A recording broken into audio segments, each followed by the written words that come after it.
You'd be hard-pressed to find someone who'd pass up an opportunity to have a Hollywood smile. A good smile translates to trustworthiness, leadership, intelligence, and success. A bad smile, a lack of morals, sneaky, backwoods. But why is that? And how long have humans been going out of their way to whiten, straighten, and bling out their teeth? My next guest is someone who lives at the intersection of biology, history, and behavior.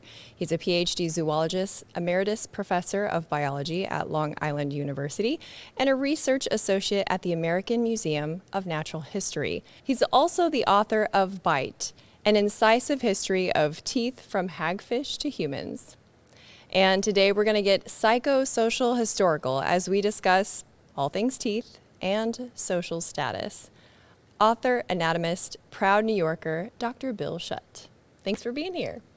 Great to be back, Meredith. It's really nice to see you. Well, like cannibalism that we covered in our last episode together, I feel like teeth kind of span the globe and time with both like the weird and the wonderful. And it's something that has strange yet acceptable practices today that keep going, like keeping baby teeth and wearing like tooth jewelry. So my first question to you is, how far back does this go? At what point in human history were people like, teeth are great for chewing and all, but I wonder what else we could do with them? I think about as far back as we've been able to determine, it was the ancient Etruscans who lived in what is now Italy. And this was about 3,000 years ago. They were around from about 800 BCE till about 200 BCE until they got routed by the Romans. What has been uncovered are these literally pieces that fit into your mouth, gold bands that had teeth attached to them. And what historians have been able to determine is that wealthy women would have their upper incisors removed, probably without anesthesia, and then filed down and then reinserted into a gold band and then attached to the remaining teeth, the canines. And this was really the first mouth bling. These were the first grills. It was determined that they could not be used for eating. So we think that they were just for show. They were there to illustrate how wealthy these people were. It was a status symbol.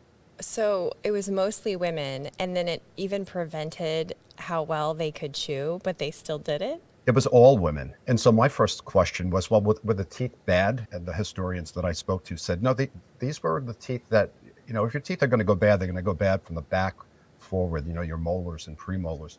But these were upper incisors, and there was no indication that there was any kind of decay. They were just yanked out and modified and then reinserted back into this gold band. And it was only women. Men did not do this. But there was an equality between men and women for the Etruscans that the Romans who followed them and others like the Greeks just, they didn't have anything to do with that. The women ate in a different place. They were separate from the men. The Etruscans weren't like that. That is so interesting. Were there cultures far back that had the men that had tooth decorating practices? Yeah, the Mayans, for example, we think that somewhere between 300 CE and 900 CE, they would drill holes in their, once again, incisors and insert pieces of jade. And this was purely decorative as well. These teeth could be used for eating, we think, because they weren't removed. If only the Etruscans knew there was an easier way. Yeah. So what are the theories about why humans living opposite of the globe of each other would be equally convinced that decorative teeth would be a status symbol? Interesting question. Up until the mid-1900s, there was this belief that cultural similarities in cultures that were in different parts of the world, extremely distant parts of the world, that these shared cultural phenomenon spread from a single culture in either Mesopotamia or Egypt, and was spread by seafarers to these different parts of the world. There was really no evidence of that. And looking at it from a modern perspective, the thought is that they very much like convergent evolution, where bats and birds and insects all have wings, but they didn't get them from a common ancestor. It's really the same thought, but this has to do with culture, that these things evolved, for lack of a better word, separately in these very different cultures. That is so interesting. I love that you tied that into bats because for the listeners who don't know, that is another one of your areas of expertise and authorship is bats. It kind of makes me think about, I don't know if you've experienced this with relatives of yours, but like my mom and I don't live in the same state and we haven't for quite some time, but we'll get together and visit and we'll find that we've suddenly taken up the same hobby, or that we have purchased the same toothpaste, or suddenly decided that we like this other deodorant, even though we never used that one when we lived in the same house together. It just makes you start to wonder, how predictable am I? The example that I ran across when I was writing this book had to do with tooth worms. And this was a phenomenon, the belief that, and they found this in cultures all over the world. And that's where this it was called the heliotropic theory of how these ideas, like those stories about toothworms, spread to different parts of the planet. And really, I mean, that was the thing that got me started on this, as far as like, well, where did that come from? Why do they have these similar concepts when they probably didn't have any connection to each other? And the idea now is that, no matter what culture you were in, you had problems with worms, whether it was your digestive system or they were eating the wood in your boats. And so this became the idea that they were these creatures that were causing tooth decay. And this was a concept that lasted right up into the 20th century in some places in the world. Now we know that tooth decay is caused by bacteria. There were very different reasons why our teeth are falling out of our faces. But under a microscope, do bacteria look like worms? Oh, well, they didn't have microscopes back then. They just, they saw worms and they put two and two together and came out with five. And this was something that happened all over the world. This is so interesting to me, not just because of the behavior part of it and how it transcended all of these land masses and centuries of time, but also because the behavior stayed and yet the connotation has shifted. Back then, as you pointed out, it was a status symbol with both the Mayans and the people who lived in ancient Italy. And now, if you go into a job interview with a mouthful of bling, that's seen as a countercultural move. It's kind of a bold move. Unless you're in the music industry or entertainment industry. Right. Since the 1980s, when hip hop began to take off. And I think it started in places like the Bronx and Brooklyn and New York City, where grills became popular. And as hip hop spread, this idea of having this device in your teeth, some of them were permanent, some of them weren't, became a status symbol, a symbol of wealth, a symbol of style. And so it spread across the country. And then from the music industry to the entertainment industry as well. I just think that there are some situations you're just not going to walk into a job interview with this type of device in your mouth. And I think that's just because culture is king. And if the industrial culture, if the business culture dictates that that's not what you do, then you don't do it. Otherwise, you're looked down upon. Now, this could certainly change as fashion changes. But right now, I think that there are certain places where it's appropriate. It used to be piercings and tattoos. That's not such a big deal anymore. Who knows down the road if it's going to be mouth bling that becomes more acceptable on every level. And it'll be interesting to see at what level. Is it just accepted or is it the standard? Because if you were the shit back as an ancient Mayan, you had a gold grill or you had teeth jewelry, right? But if you are the CFO of a major company in North America, it is unlikely that you have teeth jewelry. So it really speaks to how much of what we view as status is completely fabricated. It feels so real, though. Yeah, I mean, culture is king. It's what we determine is the right thing, is the fashionable thing, is the thing that everyone should do. And the people who don't do that, they're somehow lesser, which is ridiculous. That's just another type of prejudice, I guess. Well, it wasn't all about bling. In your book, you spent a considerable amount of time talking about people who were just trying to keep their teeth or keep the appearance of their teeth. What were the social implications of missing teeth historically? Well, things really took a downturn in the 16th century when refined sugar became available to the masses. Until then, sugar plantations were found in places like India, and so sugar had to be imported. But in the New World, when sugar plantations started in places like Louisiana and refined sugar became much more available, really, you could see how that coincided with tooth problems, and teeth began falling out at a rate that they probably had never fallen out before. And there was no concept of bacteria or good dental hygiene. And so a lot of teeth fell out of a lot of mouths. And I talked quite a bit about George Washington and how when he was elected president, he had one of his own original teeth. That is wild.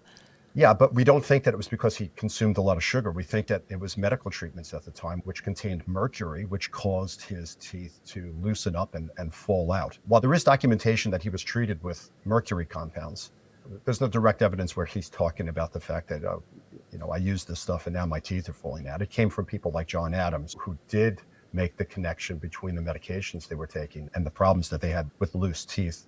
So when you had somebody that was the leader of this newly minted country, it paid for him to have a mouthful of teeth. He looked better. If he was standing in front of hundreds of people making a speech, and his speeches were notoriously short, as were his dinner appearances, apparently, he used dentures, and only the rich could afford them.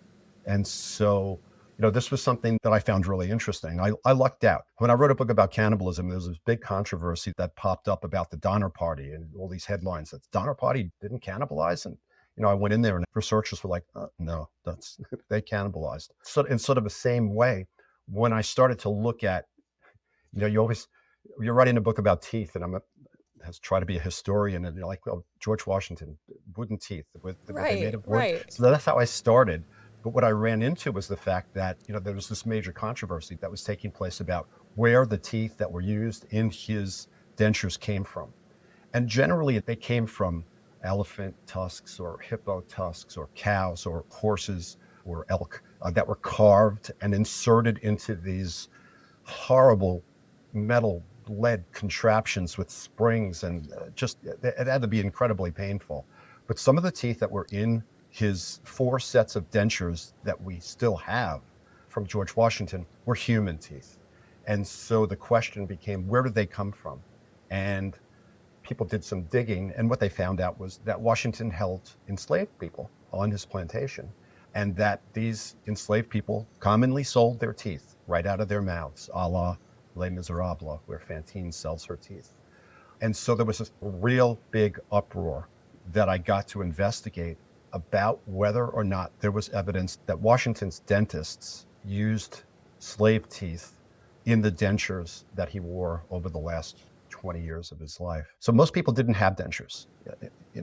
Most people, when their teeth fell out, they were out. They dug up a graveyard in England, and that they were going to put a parking lot or something there. It was an old graveyard. They dug up like 800 bodies to move. And what they found were 2 or 3 of them had false teeth, and the rest of them didn't. So it was not something that was commonly found in people unless they were wealthy.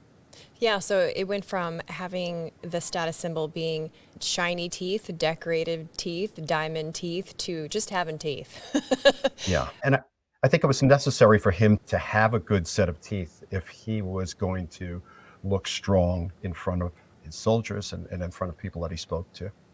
Right. I want to come back to that in a minute, but I wanted to get clarity on something you said about the teeth from enslaved people, that they sold their teeth. I had the vision for some reason that it wasn't a voluntary surrender of teeth at all times. What did you find when you were researching it? Did they ever take the teeth from enslaved people, or was it always kind of a strange side hustle? I'd never ran across, and this is certainly not to say it didn't happen, I never came across an instance where enslaved people were forced to sell their teeth, physically forced. They did it because they were poor and they needed to make money, and that's how they did it, as horrible as that was. But it wasn't just enslaved folks, it was poor. I guess maybe the closest thing that I could come to with regard to instances where teeth were taken forcibly, the people that they were taken from were dead, and those were teeth called Waterloo teeth. And that was named for the Battle of Waterloo, where teeth were extracted from people who died in that battle, from soldiers who died. And they were used in tooth transplants, they were used in dentures. This is so funny. I can't help but, as we're going through this topic, think about all the times that I have felt self-conscious about my teeth, or a family member has felt self-conscious about their teeth. And we have both said, Oh gosh, isn't that so silly? It's so vain. Like we feel bad even admitting this sort of awareness of teeth and noticing other people's teeth, but clearly this is not a new thing. I mean, when I was reading your book, I was so amazed, and I am at this moment also, of the obsession that humans have with their own teeth. I think this probably stemmed mostly from something else that I talk about, and that's the Great American Smile. That started out probably in Hollywood in the 1920s. Up until then, until the talkies came around, when you were making a film, you didn't have to have a close up of this person speaking. They shot different angles so that if a person had a mouthful of bad teeth, they could hide it pretty well. But once the talkies came around, then some of the actors and actresses that were out there had really bad teeth, and that was just the way it was at the time. In the 1920s, there was a dentist by the name of Charles Pincus, and he became the dentist to the stars. And I think he was really responsible for the Great American Smile. He worked on people like Shirley Temple, and later on people like Montgomery Clift. And there's a long list, Betty Davis, there's this long list of actors and actresses who had dental work done. I think the one that is the most famous is the fact that Judy Garland had a space between her teeth, and that didn't really play well. So they made something that filled that tooth in. And now she had this beautiful smile. From there, I really think that people who went to the movies, and they went very often, looked at that and wanted to be that way, so that they became much more conscious about the fact that they wanted their teeth to look good. But still, in all, teeth were falling out at a remarkable rate, and a lot of people didn't have the money to get their teeth repaired on a regular basis, and so they would have them all yanked out and put dentures in, if they could afford them. Oh, okay. So is that, I was wondering when dentures kind of entered the chat. Is that when that happened? Was the 1920s? Dentures became more popular in the early 1900s into the 1920s and 30s. They became more commonly available to people who were not uber rich. At the time, dentistry was very different. Dentistry was not based on preservation and restoration. A lot of it had to do with, let's get rid of the problem before it gets worse. So they would just remove all your teeth. Some people couldn't afford it. They didn't have the money to go to the dentist regularly. And when their teeth started to go bad, they'd have them pulled out and they'd have dentures put in, which probably made them feel better about their appearance. But that changed. The dental industry, which is a multi-billion-dollar industry, of course, sort of transitioned. If you walked in and looked at the dentist and he'd start pulling your teeth out, went from something like that to preserving teeth. People were becoming more aware of good dental hygiene and brushing your teeth and flossing. So it wasn't this knee-jerk reaction just to have your teeth pulled out when things started to go south. I bet that's why for generations, people's top fear was the dentist. Because in your book, you talk about how there was this long history of, I think you called it a tooth pulling culture in barber shops and roadside markets. And it was like for people who wanted to keep their teeth, it seemed like there was a lot of opportunities to get them pulled. And there was no conception of sanitary conditions, and people would get infections and die at a remarkable rate. 100 people a week dying in London over tooth-related problems. This is something that sounds absurd now, but there was just no concept of infection or sterile conditions. And these were not trained dentists. It was more like a sideshow. You'd have clowns and musicians making noise so that the crowds couldn't hear people getting their teeth yanked out and screaming bloody murder. Oh my God. I was wondering what the connection was. I didn't come to that conclusion. That is really interesting. I want to go back to George Washington for a minute because you said something about how it was important that he have a nice set of teeth. And I want to kind of dive into that psychosocial part of like why, or perhaps from your area of expertise for how long, we have associated not having teeth with maybe some sort of moral problem or, hillbilly, you're not intelligent. How far back does that go? I think this is prejudice that we have, and I think that it's unfortunate. And I recognize that this is out there, that there are some people who look at the fact that, well, this person doesn't have any teeth and think, well, they must be poor, or they just don't bother going to the dentist. And so they have dental problems and then they lose all their teeth. And that's not very smart, is it? That's not the way to look at this. I just think it's another horrible example of the prejudices that humans have.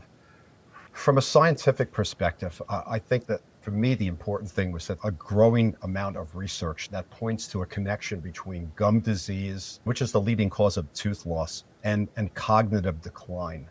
And also some preliminary studies that are showing that people who get dentures don't have as much of a problem here. And that is also, to me, just about as interesting or even more interesting was the connection between periodontal disease and dementia, as in Alzheimer's disease. And what they have found is a relationship between a common gum bacterium and Alzheimer's disease. And so that is research that is new and is ongoing, but to me, very interesting. And I think tangentially it ties into your question about if you don't have teeth, why do people perceive you as not being intelligent? My mind is blown that you are mentioning this because you didn't know this, but this is actually a topic that I've been looking into, the connection between Alzheimer's and dementia and all things in your mouth, and the connection between hyperinsulinemia and cognitive decline, especially in children. And so if you have high blood sugar levels consistently, eating a lot of sugar, and it's both affecting your gums in a negative way and your blood sugar, this could be part of the social soup of why we view people with bad teeth as of lesser intelligence. Yeah, there's a lot of really interesting work that's being done right now. To me, that was towards the end of the book, I started to look at new dental technologies and things that will, for example, hopefully make dental fillings a thing of the past, not far down the road. So there's a lot going on. And it being a multi-billion-dollar industry, certainly there's a lot of interest in it. And it's interesting how the reverse is also true and ties into your point about movies and how movies set the tone in our society, certainly more recently, or maybe it's been since they came out. But I also kind of wonder if they're more of a thermometer than a thermostat, showing the prejudices that are within. Because when you look at movies, Superman, he's got a great smile. His teeth are straight, they are white. And then the Sith from Star Wars, oh my gosh, super bad teeth. The Penguin in Batman, super bad teeth. So there's also this like, oh, this person is a bad moral person. They don't make good moral decisions. They are evil. That's a great point. And I think that, now it's movies, but back when it was before movies got this popular, it was probably other types of entertainment that depicted no teeth in that villain, and buck teeth or crooked teeth or sharpened teeth that turns you into the bad guy. Yeah, that's true. And some people now are sharpening their teeth and modifying their teeth in that way to look like there's a lizard man out there. I'm sure you've seen him in your research. Yeah. No comment, huh? Not really. I mean, people can do what they want with their bodies. It's not up to me to decide what's right or wrong. So, yeah. Yeah. Well, as you said in your book, there's no last word with science. And certainly I would say the same is true of society. Who knows what's next? Who knows what anthropologists will dig up in 1,000 years and look back at our time now and find our teeth and go, God, these people were so strange. But before we wrap up, do you have any final words that you want to share?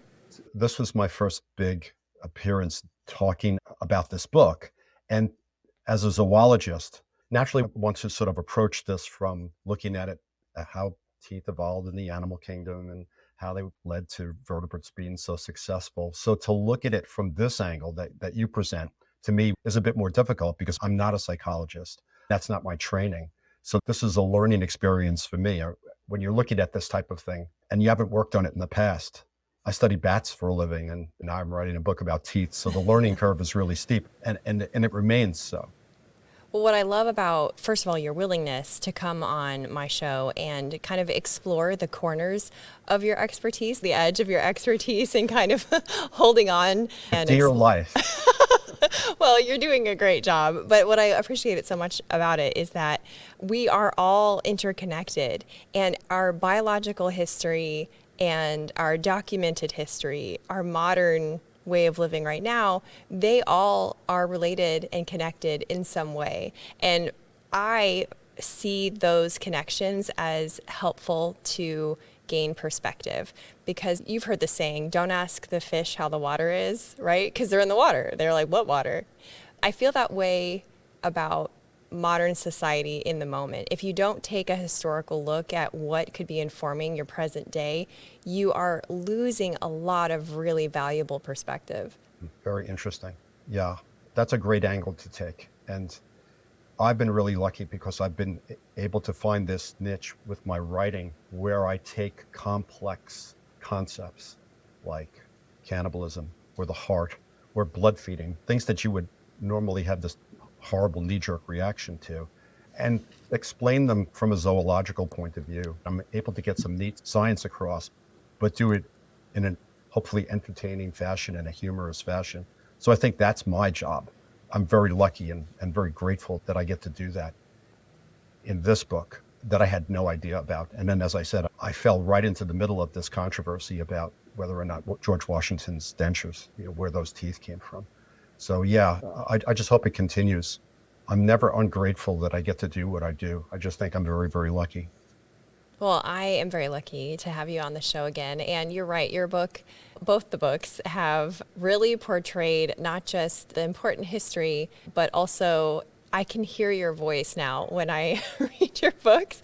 And I enjoy it so much because there's like enough sarcasm to keep me reading, enough strangeness to make me want to okay, now I'm going to read the next chapter. I am someone who loves both the strange people side and the strange animal side. And for those folks, I would highly recommend your book.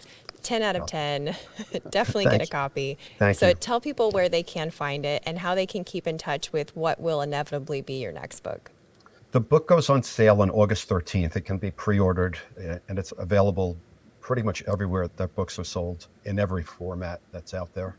So if you want to get a hold of me, you can contact me through my website. It's billschutt.com, or I'm also on Goodreads, author Bill Schutt. Same with Amazon. And I do respond if people have got questions or just want to chat or comment on my books.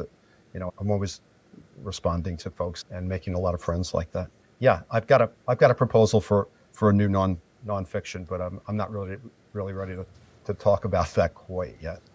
Okay, well, we'll stay in touch, and my listeners will stay in touch too, so that we can be in the loop when that does become public knowledge. So thank you again. This was a lot of fun. Thank you very much, Meredith. It's always great talking to you.